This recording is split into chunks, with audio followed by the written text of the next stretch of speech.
ഓണത്തിന് പുലികളി കേട്ടിട്ടുണ്ടല്ലേ? എന്നാൽ പുലികളിക്കൊപ്പം പ്രാധാന്യമുള്ള മറ്റൊരു കലാരൂപമുണ്ട്. അതാണ് കരടികളി. ഗ്രാമങ്ങളുടെ താളവും ആരവവുമായി കരടികൾ പൂർവികരിൽ നിന്നും കൈമാറി വന്നത് അന്യം നിന്നു പോകാതെ സംരക്ഷിക്കുന്ന ഒരു കരടികളി സംഘമുണ്ട് കൊല്ലം ജില്ലയിൽ.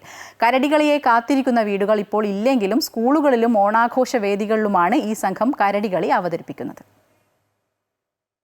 തെങ്ങോലയും ബാലമരത്തിന്റെ തടിയിൽ തീർത്ത മുഖമൂടിയും ധരിച്ച് കരടിയും മുഖത്ത് കറുത്ത ചായം തേച്ച് അമ്പുവില്ലുമായി വേട്ടക്കാരനും നാട്ടുപാട്ടുമായി താളക്കാരും എത്തുന്നതോടെ കരടികളി ആവേശലഹരിയിലാകും.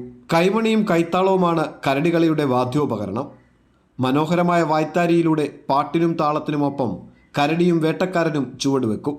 ഐതിഹ്യം മുതൽ ആനുകാലിക സംഭവങ്ങൾ വരെ കരടികളിപ്പാട്ടിൽ ഉണ്ടാകും. പുതിയ തലമുറയിലെ കുട്ടികളും ഇതിനോടൊപ്പം ചുവടുവെക്കും. പ്രാക്കുളം ഗവൺമെന്റ് LP സ്കൂളിൽ ഓണാഘോഷത്തിന്റെ ഭാഗമായി കരടികളി അവതരിപ്പിച്ചപ്പോൾ പുതുതലമുറയിലെ കുട്ടികൾക്കും ഇത് ആവേശമായി. പണ്ടുകാലത്ത് ഓണത്തിന് വീടുകളിൽ കയറി ഇറങ്ങിയിരുന്ന കരടികളി ഇപ്പോൾ ക്ലബ്ബുകളിലും സ്കൂളുകളിലും സാംസ്കാരിക കേന്ദ്രങ്ങളിലും മാത്രമായി ഒതുങ്ങി. കുളങ്ങര രാഘവനാശാന്റെ നേതൃത്വത്തിലുള്ള അരിനെല്ലൂർ കരടികളി സംഘമാണ് സ്കൂളുകളിൽ കരടികളി അവതരിപ്പിച്ചത്.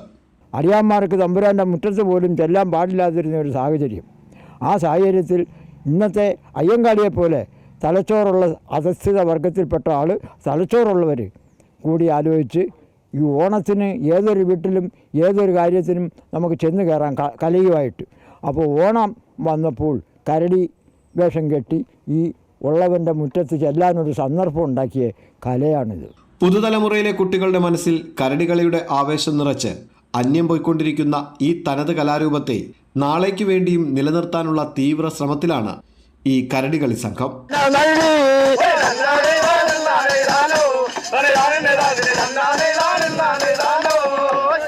അമൃത ന്യൂസ്, കൊല്ലം.